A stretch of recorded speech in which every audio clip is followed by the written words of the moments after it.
ఎంతోమంది ఎన్నో అన్నారు, ఏది పడితే అది వాగారు. ఇప్పుడు వాళ్ళందరూ ముసుగు కూర్చున్నారు అనుకోండి. ఎందుకంటే ఆయన అసెంబ్లీలో అడుగు పెట్టేశారు, ఆయన ఓత్ అయితే తీసేసుకున్నారు కాబట్టి.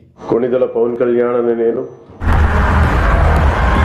ఆయన్ని అసెంబ్లీలో అడుగు పెట్టనీయం అని అన్న వాళ్ళందరూ గేట్ బయటే ఉండిపోయారనమాట. విధి లిఖితం, ఎవడేం చేయగలడం? ఇప్పుడేమంటారు, మూసుకుంటారు. ఆ నోరు ఉంది కదా అని ఏది పడితే అది మాట్లాడితే ఆ నోరే మన కొంప ముచ్చిద్ది అని అనడానికి ఇది పర్ఫెక్ట్ ఎగ్జాంపుల్ అనమాట.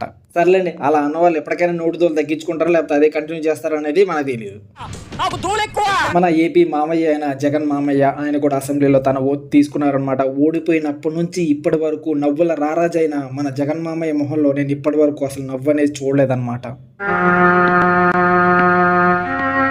ఇది మనందరికీ ఎంతో బాధాకరం. ఎప్పుడున్నా, ఎక్కడున్నా, ఎవరితో ఉన్నా, ఏ సిచ్యువేషన్లో ఉన్నా నవ్వుతూ ఉండే జగన్ మామయ్య మొహంలో ఆ నవ్వు అనేది కరుమరుగైపోయిందన్నమాట. ఆయన ఓడిపోయినా 175కి 11 సీట్లు వచ్చినా ఆయన ఎందుకు ఓడిపోయాడో ఆయనకి తెలియకపోయినా ఆయన పులివెందుల్లో గెలిచారు. అందుకని అసెంబ్లీలో ఓటు తీసుకోవడానికి వచ్చారు.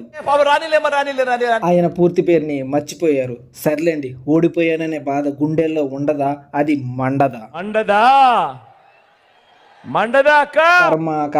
కర్మ ఫలితం. ఇది మనందరికీ బాగా తెలుసు అనమాట. మనం మంచి చేస్తే మనకు మంచి వస్తుంది, మనం చెడు చేస్తే చెడుది డబుల్ రెట్లు తిరిగి వస్తుంది అనమాట.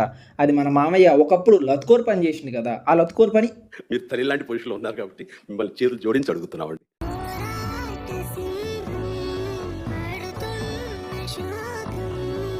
కర్మ ఎవరిని విడిచిపెట్టదండోయ్. అక్కడ ఉన్న ఏ ఒక్కళ్ళు నిన్ను కనీసం దేకరం కూడా దేకలేదు మావయ్య.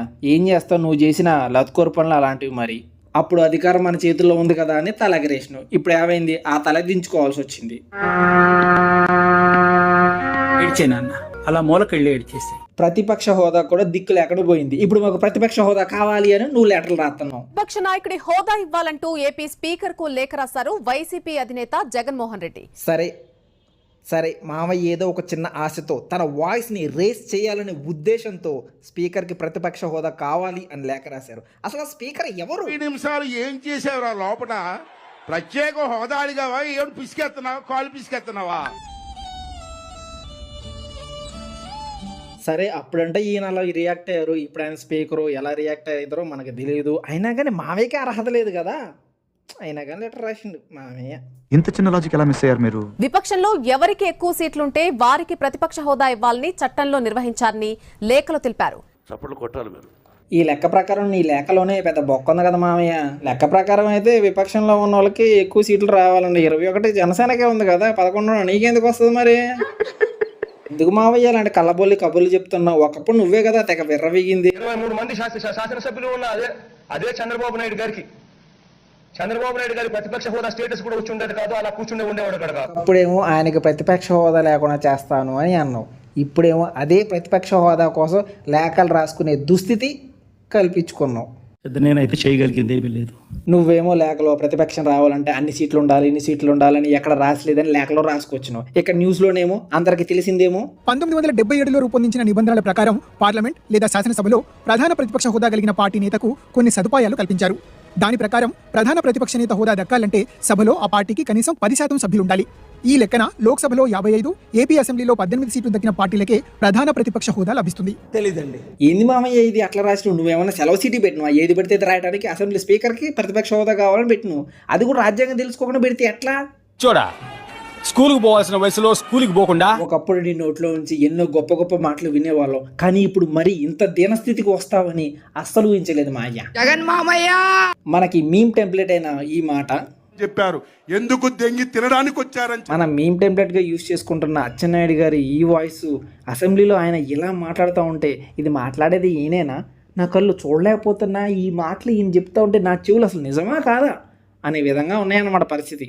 లెక్కర్లేదు, ఎవరు ఏది చెప్పినా స్వచ్ఛంగా మనం సమాధానం ఇద్దాం, రాష్ట్ర ప్రయోజనాల గురించి పనిచేద్దాం. ఎస్, స్వచ్ఛంగానే ఆన్సర్ ఇవ్వాలన్నమాట. అనవసరంగా అతి చేస్తే ప్రీవియస్ వైసీపీ ఎమ్మెల్యేల పరిస్థితి ఎట్లయిందో నెక్స్ట్ మీ పరిస్థితి కూడా అలాగే అయ్యే అవకాశం ఖచ్చితంగా ఉందన్నమాట. అందుకే ఈయన చెప్పినట్టు చాలా స్వచ్ఛంగా, చాలా నీట్గా, చాలా మంచిగా ఆన్సర్ అనేది ఎవరైనా క్వశ్చన్ చేస్తే మనం ఇవ్వాలి. మన రాంబాబు మామయ్యలాగిస్తే ఏంటి అంత అర్థం కాదని గట్టిగా చెబుతున్నారంటే నాకు అర్థం కాలేదు కాబట్టి. ఏలుముద్రలు అంటుకురా ఎందుకురా చదువుకున్నా జగన్ మామయ్య ఫస్ట్ డే వచ్చి ఆయన ఓట్ తీసుకొని పేరు మర్చిపోయి ఆయన అన్నారు. ఇలా జరిగిన తర్వాత ఆ తర్వాత రోజు మావయ్య మర్చిపోయారు, గుర్తులేదు, తెలీదు, అవసరం అని అనుకున్నారు. ఆ తర్వాత రోజు అసెంబ్లీకి రాలేదు. రానప్పుడు ఫలితం అనేది ఖచ్చితంగా ఈరోజు లేరు, ధైర్యం లేదు వాళ్ళకి. చి మావయ్య, ఎంత దౌర్భాగ్య స్థితి వచ్చింది మావయ్య నీకు. పులివెందుల పులి అయిన నిన్ను, నువ్వు అన్న ఎన్నెన్నో మాటలు తిరిగి వచ్చి నీకే పెట్టేయాలని తగులుతావు. అత్యంత హాట్ టాపిక్ అయిన రిషికొండ ప్యాలెస్ అన్నమాట. మావయ్య మంచిగా ప్యాలెస్ కట్టేసి గృహప్రవేశం చేసేసి ఎంజాయ్ చేద్దాం అనుకున్నాడు. కానీ మన ఏపీ ప్రజలు మావయ్యని ఓడించేసి ప్రతిపక్ష హోదా కూడా లేకుండా చేసి మావయ్యని ఆటలో అట్టిపండు. అసలు ఇంత పెద్ద ప్యాలెస్ ని ఎందుకు కట్టారు, దేనికోసం కట్టారు, ఎవరి కోసం కట్టారు, ఏం చేద్దామని కట్టారు అనేది ఎవరికి ఏ క్లారిటీ లేదనమాట. ఎందుకంటే ఈ 5 సంవత్సరాలు ఎవరినన్నా ఈ లోపల పోనిచ్చి అసలు ఇందులో ఏముంది, ఏం చేస్తున్నారు అనేది తెలియకుండా చేశారు. ఎందుకంటే వైసీపీ నాయకులు ఒక్కొక్కసారి ఒక్కో మాట చెప్పారంట, ఏదో వాళ్ళ సొంత డబ్బులతో కడుతున్నట్టు. అరే గవర్నమెంట్ డబ్బురా, సరిగ్గా చెప్పాలి కదా జనాలకి, చెప్పలేదు. ఒకసారి ఏమో రిసార్ట్ అన్నారు, ఇంకొకసారి ఏమో గవర్నమెంట్ క్యాంప్ ఆఫీస్ అన్నారు, ఇంకొకసారి ఏమో గవర్నరు ప్రధానమంత్రి ఎవరన్నా వస్తే ఉండటానికి మంచి ప్లేస్ అన్నారు. అది ఏదోటి ఫిక్స్ అవ్వండిరా అని జనాలు అనే లోపు మిమ్మల్ని దింపేశారు. ఇక ఎట్టకేలకు మామయ్య దిగిపోయిన తర్వాత చూడటానికి లోపలికి వెళ్తే కళ్ళు బయర్లు గమ్మి మిరుమిట్లు గొలిపే విషయాలన్నీ బయటకు వచ్చినాయి. 5 లక్షల విలువ చేసే కమోడిగా అయితే మాత్రం దాని మీద కూర్చునే కానీ రాదు. దీన్ని చూస్తే ఇది ఒక మసాజ్ కి సంబంధించినటువంటి టేబుల్ ఇది. ఏంది మావయ్య ఇది మరీ దారుణం, కాకపోతే ఏదో సొంత డబ్బులతో కట్టుకున్నట్టు ఏంది ఇది. అయినా కానీ మావయ్యకి massage table, wow what a rhyming. సర్లే అండి, ఇప్పుడు మావయ్య మసాజ్ చేయించుకోవాలంటే థాయిలాండ్ పోవాలంటే ముందు కోర్టు దగ్గరికి వెళ్ళి పర్మిషన్ తీసుకోవాలా. ఇదంతా చేయడం ఎందుకులే అని ఇంటికాడ సెట్ చేసుకోండు. అదే సచివాలయంలో సెట్ చేసుకోండు. సర్లేండి, ఇప్పుడు తాడేపల్లి ప్యాలెస్ తప్ప మావయ్యకి దిక్కేం లేదనుకోండి. వెనకటి కోడు తుపాకి లేకపోయినా లపాకి కావాలన్నా అంట. వైసీపీ యొక్క కన్స్ట్రక్షన్లో ఉన్న కార్యాలయాన్ని ఈ మధ్యన కూల్ చేయడం జరిగిందనమాట. ఎందుకు కూల్ చేశారు అంటే రూల్స్కి వ్యతిరేకంగా పర్మిషన్లు తీసుకోకుండా ఈ యొక్క కార్యాలయాన్ని కడుతున్నారు, అందుకనే మేము కూల్ చేస్తున్నాం అని చెప్పడం జరిగింది ఇప్పుడున్న గవర్నమెంట్ అనమాట. అక్కడికి అంబట్టి రాంబాబు గారు వచ్చి ఆయన యొక్క స్పందనని తెలియజేశారు. కాంగ్రెస్ పార్టీ రాష్ట్ర ఆఫీస్ నిర్మాణంలో ఉన్న కట్టడాన్ని నిర్దాక్షిణ్యంగా బుల్డోజర్లు ఇతరత్రా ఉన్న వాహనాలను తీసుకొచ్చి సుమారుగా ఒక 2 గంటల్లోనే పూర్తిగా నిర్మాణంలో ఉన్నటువంటి ఆ నిర్మాణాన్ని నేలమట్టం చేశారు. ఆ బొంగులే ఆ కార్యాలయాన్ని కూల్ చేయడం వల్ల రాష్ట్రానికి వచ్చిన నష్టమేం లేదని ఏపీ ప్రజలు అనుకుంటున్నారనమాట. మీరు ఒక్కసారి అంబటి రాంబాబు గారు చెప్పిన దాన్ని మీరు గమనిస్తే, అంటే ఆయన మాటలను కాదు ఆ వీడియోని కొద్దిగా గమనిస్తే, ఆయన చెప్పిందే 4 మాటలు, ఆ 4 మాటల్లోని ఇన్ని కట్ల అన్నారు. అంతేలేండి. అయినా కానీ ఆయన భయం ఆయనకు ఉంటదన్నమాట. ఎందుకంటే ఇంటర్వ్యూస్లోను ప్రెస్ మీట్లోను ఏది పడితే అది మాట్లాడి మెంగ పెట్టారని చెప్పి. ఇకపోతే ఆర్కే రోజా గారు వీడేమో ఆడిడ తిరుక్కుంటూ స్టీరింగ్ నా పొంగి అందరికంటే ఇవిడు కొద్దిగా మీకు కొంచెం నోటుదోలు ఎక్కువండి. ఎన్నో మాటలు చెప్పారు, ఇంకెన్నెన్నో ప్రగల్భాలు పలికారు. అసెంబ్లీ గేట్ కూడా దాటనేను అన్నారు. గేట్ తన్నుకుని వెళ్తాడు, తాకనేడు ఇప్పుడు.